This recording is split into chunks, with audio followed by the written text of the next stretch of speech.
नमस्कार, मैं श्रेया सिंह। आइए गांव जंक्शन के वीकली बुलेटिन में जानते हैं इस हफ्ते ग्रामीण भारत में क्या रहा खास। सस्ते कर्ज से लेकर खेती के आधुनिक इंफ्रास्ट्रक्चर तक 2026 में किसानों के लिए बड़े ऐलान। इस साल किसानों के लिए दोहरी राहत की खबर आ रही है। सबसे बड़ी बात किसान क्रेडिट कार्ड यानी केसीसी को लेकर है।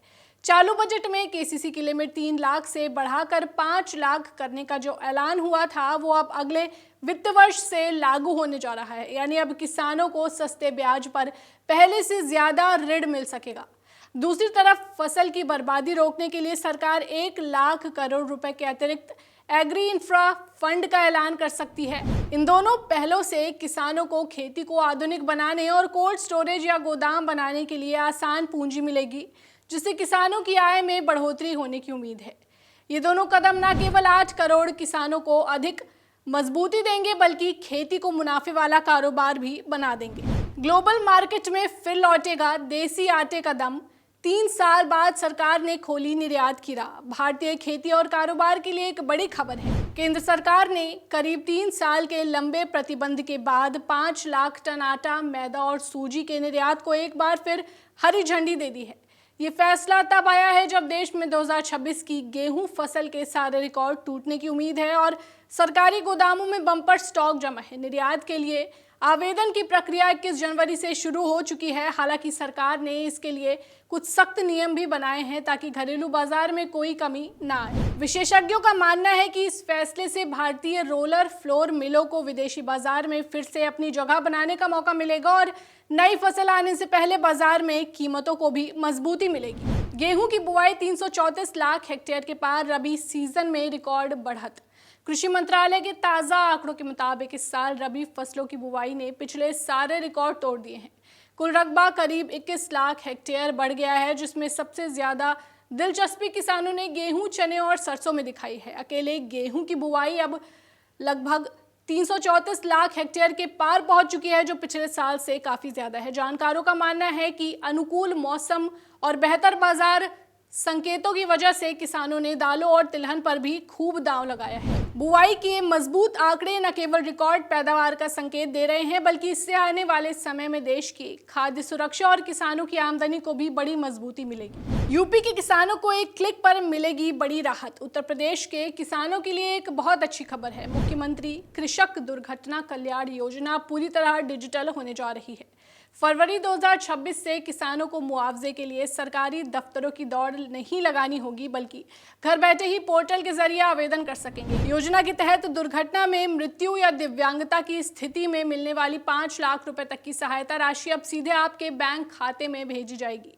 राजस्व परिषद और एनआईसी की इस पहल से न केवल वेरिफिकेशन की प्रक्रिया तेज होगी बल्कि भ्रष्टाचार पर भी लगाम लगेगी। आपको बता दें कि इस योजना से अब तक प्रदेश के 29,000 से ज्यादा परिवार लाभ उठा चुके हैं, जिसमें लखनऊ और गोरखपुर मंडल सबसे आगे रहे हैं। वैज्ञानिकों ने तैयार किया बाजरे का सुपर हाइब्रिड बीज। वैज्ञानिकों ने दुनिया का पहला 3-वे हाइब्रिड बाजरा RH-B 273 विकसित किया है, जो सूखे को मात देने में सक्षम है। ये बाजरा किस्म न केवल भीषण गर्मी को झेल सकती है बल्कि आम किस्मों के मुकाबले 27% तक ज्यादा पैदावार भी देती है।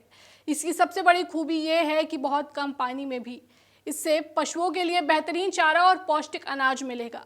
कृषि मंत्री शिवराज सिंह चौहान ने इस नई किस्म को मंजूरी दे दी है, जो अब शुष्क इलाकों के किसानों के लिए वरदान साबित होने वाली है। अब मजदूर नहीं, सुपरवाइजर बनकर कमाल कर रही हैं महिलाएं।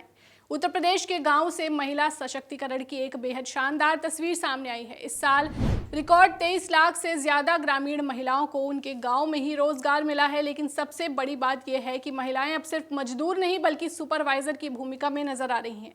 प्रदेश की 32,000 से ज्यादा महिलाओं को महिला मेट बनाया गया है, जिनके बैंक खातों में सरकार ने सीधे 111 करोड़ रुपए भेजे हैं। स्वयं सहायता समूहों से जुड़ी ये महिलाएं अब वर्क साइट पर हाजिरी लगाने से लेकर काम का पूरा मैनेजमेंट देख रही हैं।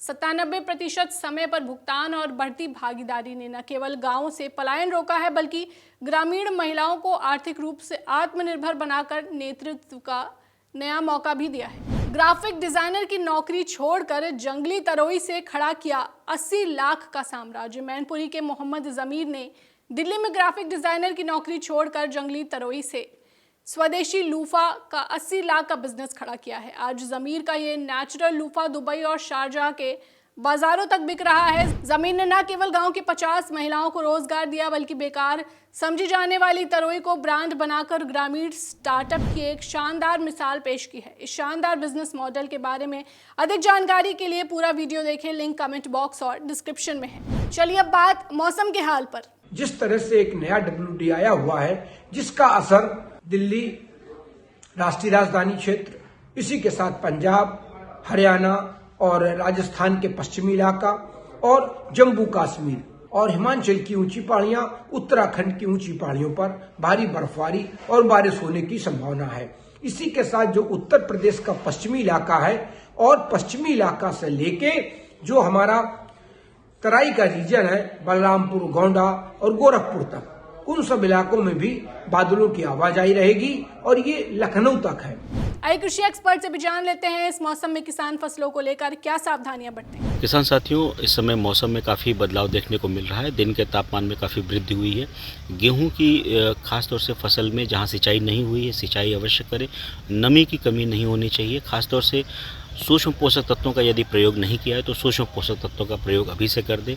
यदि पत्ते में कहीं पीलापन दिख रहा है तो 05234 और माइक्रोन्यूट्रिएंट का एक स्प्रे कर दें। सरसों की फसलों में जहां फूल आ गए हैं वहां निगरानी करते रहें, किसी प्रकार की दवा का स्प्रे न करें, क्योंकि मधुमक्खियां इस समय परागण करती हैं। इस वीकली अपडेट में फिलहाल बस इतना ही। जुड़े रहें गांव जंक्शन के साथ। नमस्कार।